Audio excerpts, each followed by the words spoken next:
Something could happen on this show. You never can tell.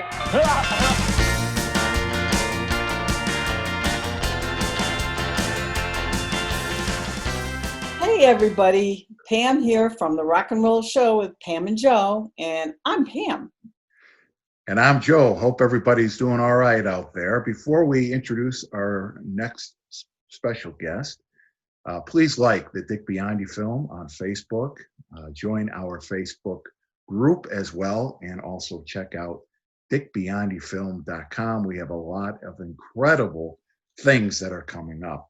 Yes. Ladies and gentlemen, Pamela and I are honored and thrilled to be talking tonight with owner, founder of Onesti Entertainment, a big, huge supporter of the Dick Biondi Film, and just absolutely, and a big fan of music, rock and roll.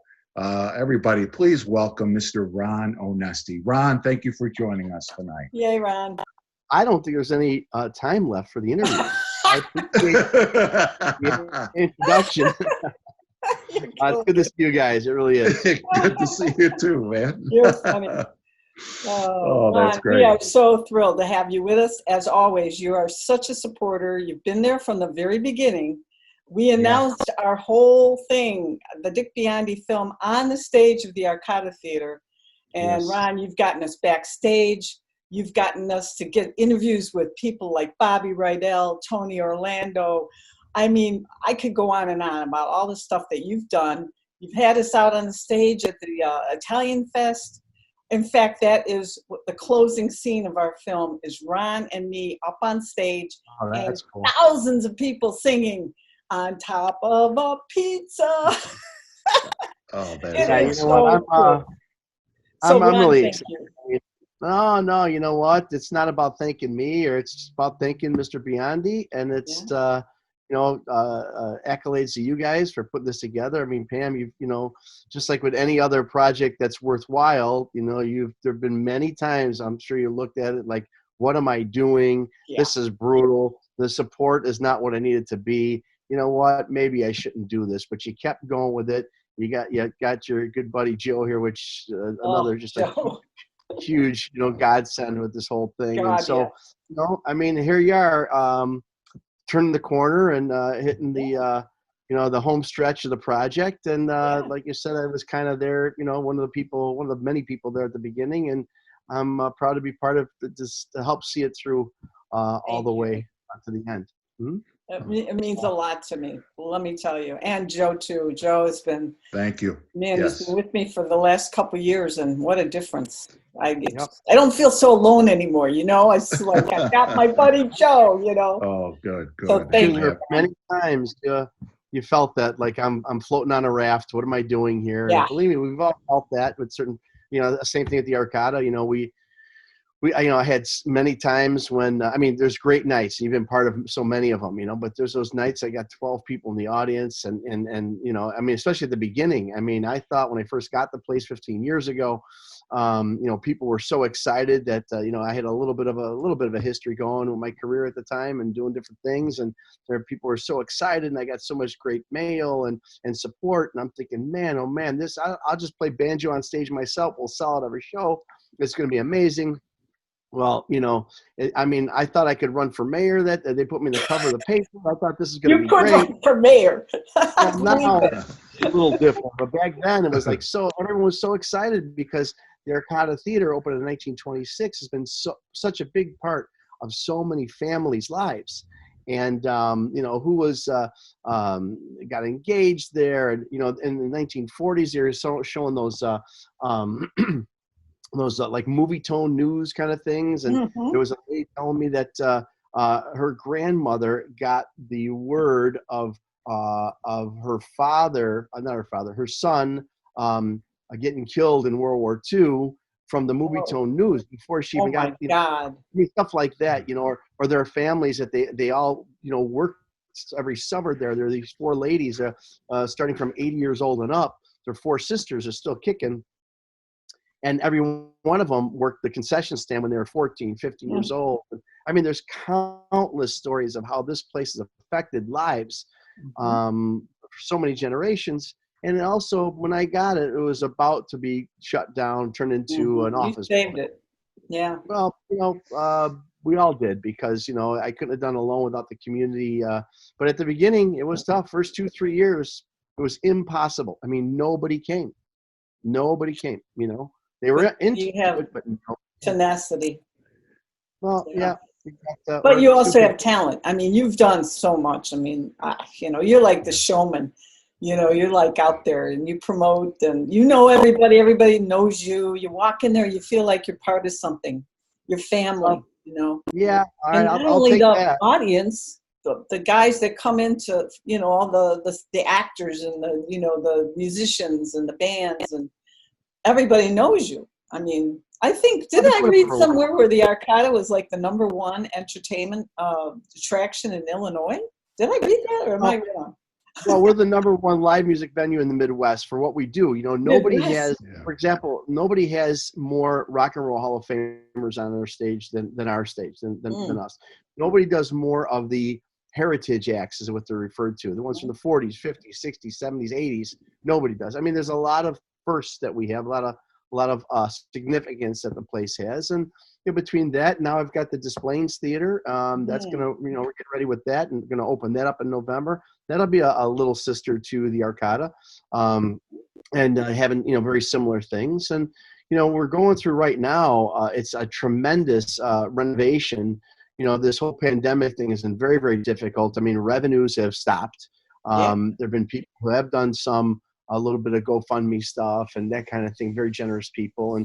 But as far as ticket purchasing, and people want refunds or exchanges, it's just been financially extremely difficult, just like anyone else. But that being said, I'm also on the other side of the coin. We're always trying to keep positive. And the positive side of this is that we're taking advantage of the time down, and you're not going to recognize the place. I mean, you're literally not going to recognize the place. What's going on? It's a major renovation that we were working on already. We're about 9 months into it, but you're talking about completely gutting the power, all new power. All the plumbing is all brand new, copper plumbing, copper pipes, new fire safety. That's the stuff that you don't see. But the other stuff that, which is in and of itself huge, but the stuff that you experience, brand new HVAC, which we know, the two biggest issues about the Arcada Theater. Everyone loves it, but when it's hot outside, it's even hotter inside. When it's cold outside, it's unbearable inside. Or I would like to say, or what I would normally say is, I've got great air conditioning and great heating system. It's just the timing is off. The air conditioning is great in January, and so forth. So, but now we got brand new HVAC. So that's got the temperature control. And the other thing is, I only have 5 bathrooms for 900 people.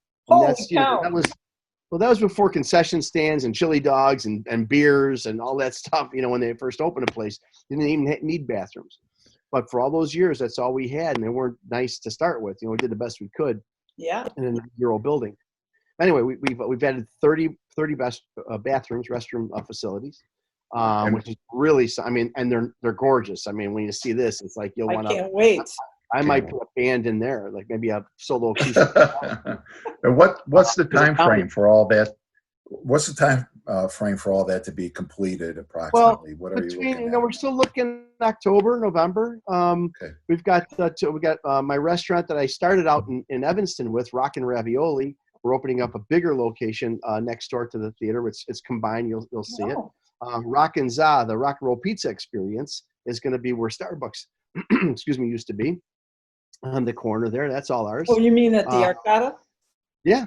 Oh yeah. There's good. restaurants. That's bars. great. And then on the second floor, you guys have been in my office. Well, my office is no more. I'm looking for a home. I don't know where I'm put all my people or me. But the whole second floor of the building that we took over next door, and where our offices are now 9 top quality, very unique, experiential hotel suites. We've got the Beatles suite, we've got the Elvis suite, the Sinatra suite, the Motown suite, the Nashville suite, the Zeppelin suite, that kind of stuff. Let me guess. Yeah. And you designed them all. Oh, everything, every color, everything. That's what I mean about this guy. He could do it all. I mean, Well, you literally did the Club Arcada yourself.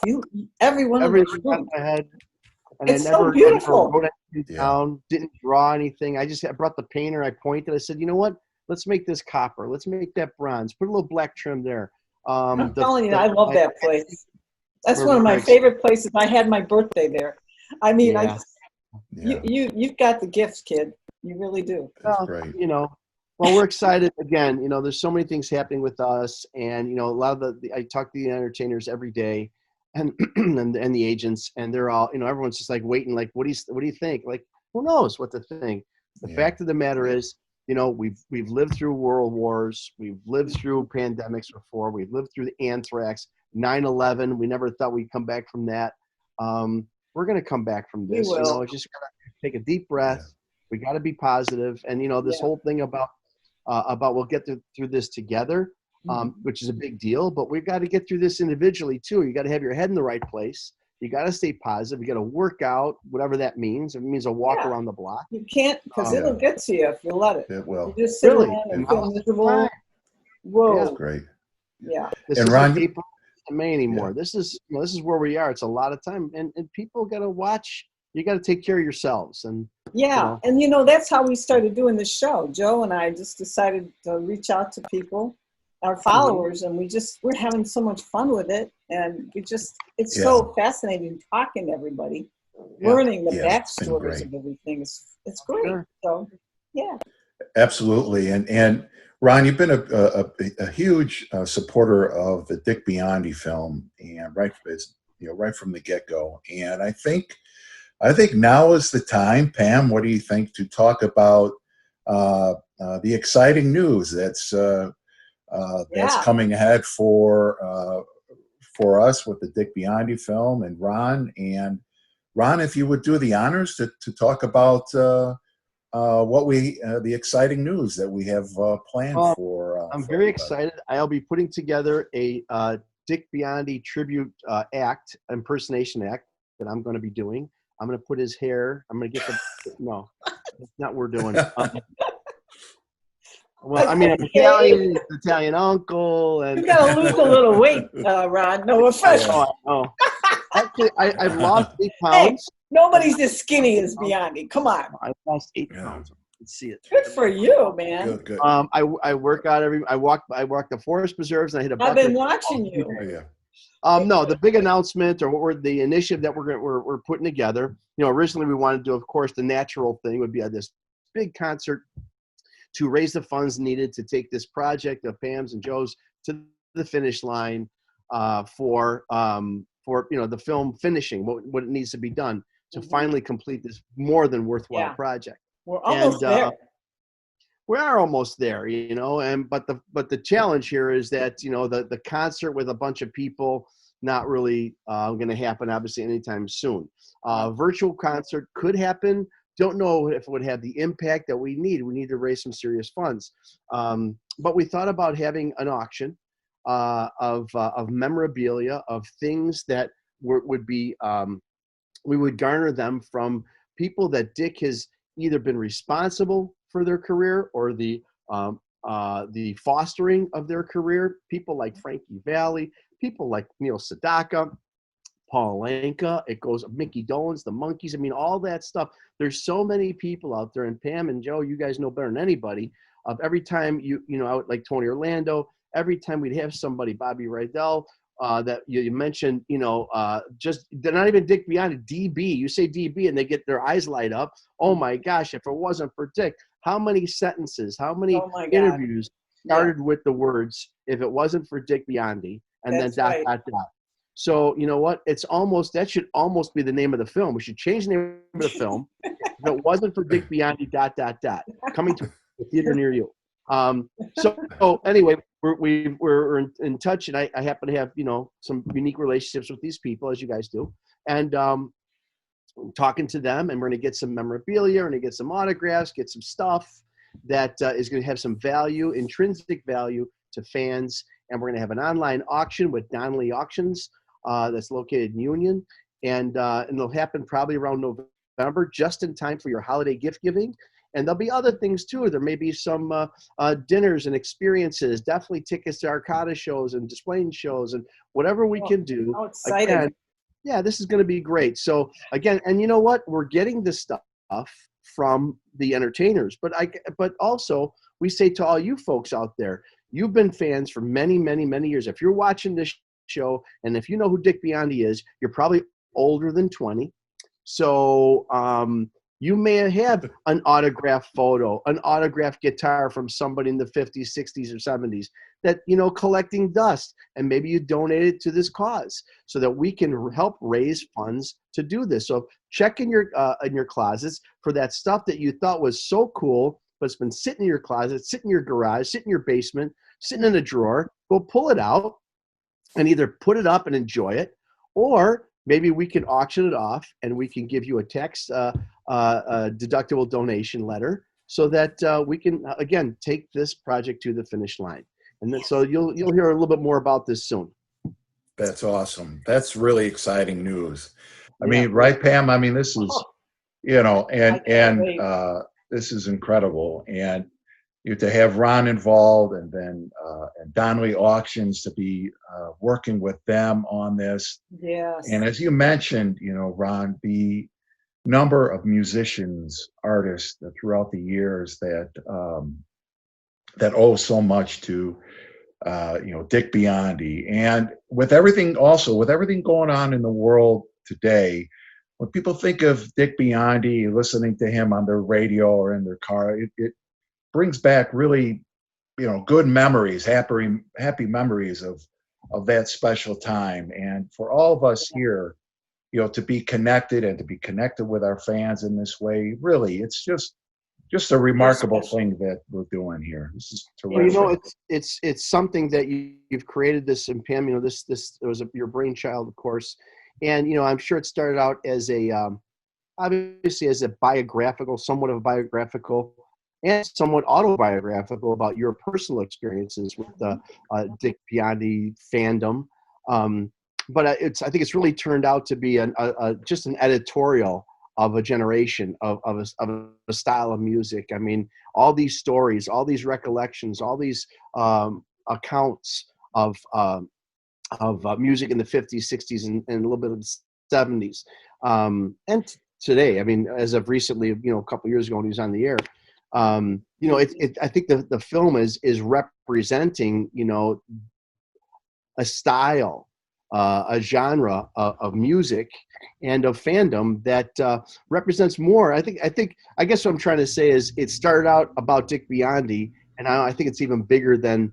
It's larger than life, just like he is, the film itself. Good point. Because it encompasses so many other things, and so many. When you got people like Rydell and Sadak, all these people in it. Well, now it's bigger than Dick Biondi. It's about him, but it really underscores the impact that Dick Biondi has had on music, and conversely, the impact that music style has had on people in general. Mm-hmm. Absolutely. I know, it's really been, it's kind of like the story of our generation, really, the baby boomers, and of course people that followed too, because look at Joe's from another generation, but he's a huge supporter and look at you too, you're younger. We're going to get some Dick Biondi diapers, branded DB on the diapers for him. Yeah. Yeah.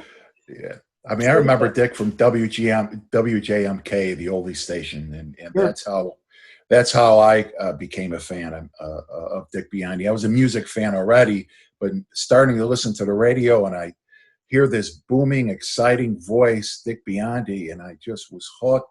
And he was playing all this incredible music, one after another. I was like, oh my God, this is unreal. Not to mention, he's like a walking history of rock and roll because he lived it. He's got those stories. Yes. But the other side of the coin, I mean, I've been in this business for about 35 plus years, and I've met a lot of people, and a lot of them are historians. A lot of them have been there. A lot of them are professionals, but he's got that. There's two things about him more than that. I mean, that puts him in the category of being a genius of musicology, of course. But when you got somebody who's as humble and sweet as he is, There's nobody more humble or sweet than Dick Biondi No. on this planet. I'm sorry. There just isn't. Maybe a bunch of close seconds, but that guy is the most humble. You'd ask him for an autograph. You'd ask him for a picture. He'd be like, with me? Okay. I mean, that kind of a thing. You want to make a movie about me? Why? I know. And then for me personally, what really, you know, an additional thing that endeared me to him is his love of his Italian heritage. I mean, his on top of a pizza, on top of spaghetti actually would have started, but on top of pizza, I mean, we did that with him at a festival, with you at the festival, but we did it many times at the festival. One of my favorite memories of Dick, and he would come to my Italian festivals all the time, whether I hired him or asked him to stop by, or people would say, Dick Biondi's here. Like, where's he at? Are you kidding me? Because he loved it. Yeah. And one time I asked him to come to our Festa Pasta Vino down on Oakley Avenue there, Father's Day weekend. And because I wanted to make a very special presentation to him. And it's just one of my personal, with all the things I've done in my little career here, one of my favorite moments, because I made friends with this guy, makes custom guitars. I said, I'm going to I wanted something special for Dick, not just a trophy or a photo or a framed something. I said, hey, can you make me I need a red, white, and green guitar. He took about a month. He made it. It was really, really nice. And we presented it on the stage. Oh, yeah. I know there's photos. I know there's video of it. And he literally, I'm telling you, the tear came down. It wasn't just getting choked up. He teared up there. He couldn't speak. He was like, this is unbelievable. His wife will attest to it. It was a great moment. And that, and then another moment when we first started all the Cornerstone shows with the Buckinghams, Ides of March, Shells Tonight, Crying Shames, New Colony 6, of course, and the other guys, but it's one of the things, one of the ways it evolved was a fundraiser we did for Marty Greb, who was a sax player, keyboard writer. Which is in the film, by the way. Yes, from the Buckinghams. And Dennis Stefano was there. He's one of the guys who put it together, and of course all the other guys. And Dick was backstage, and he was just, floored by the love. I mean, everybody loved the bands, but this guy walked out on stage, and you would think, the Elvis walked out on stage. So I'm just so this film has got to be completed. It's got to be completed, and we're going to do it hopefully by spring of next year. We'll have our fundraising. We need everybody to help us. We need everybody to either donate, buy this stuff, get ready. If you have a music fan that's truly into the music of the 60s, especially 70s, a little bit of 50s, hold out. Don't do your Christmas shopping until we do this auction. When we announce the date, hold out, because we're going to have some great stuff that you give to that loved one who loves music, loves Dick Biondi, and loves the Chicago music experience. That's great. Thank you. Thank you so much, thank Ron. you. This is awesome. Yeah, it's been great. Yeah, thanks to you and Downey Auctions and all the supporters and everybody out there. It's going to be, I'm thrilled. I'm awesome. This is awesome. We're pumped. We are. We are. The funny thing is, Randy Donnelly and myself been talking. We're partners on things. I know the company very well. We have Wild West Town, Onesti's Wild West Town. Oh, sure. We have another major announcement coming soon, but we've been talking about this rock and roll auction thing for a long time. He's like, you know what? So many people in the rock and roll business. We can make a lot of money. Just have them, we just get stuff from your friends, and they'll get their piece. I'm like, great. Is this their first rock and roll auction then? Yeah, I never really put it together because it was like, I want, and then I'm thinking the other day we're on our call. I'm like, okay, now it makes sense. Now we can do it. Well, we're honored to be the first. Yeah, we are. This is very cool. We are. This is great. Awesome. Can't wait. Well, thank you so much, Ron, for being our guest today. And Joe's got to go. And then when you stick around for a minute. Busy guy. We gotta kick Joe out. I gotta go. Ron, thank you so much, man. It was great talking with you and sharing the exciting news about the auction, about the Arcada, and everything that's going on with Onesti Entertainment. Pam, thank you as always. Thank you, Joe. Thank you out there. Before I go, dickbiondifilm.com. Like our Facebook page, Join our Facebook group. A ton of exciting things are happening. Thank you so much, everybody. Bye-bye. Thank you, everybody, for watching today. Another great show with Ron Onesti, Mr. Entertainment. We are so honored. So be safe, everybody, and we'll see you next time.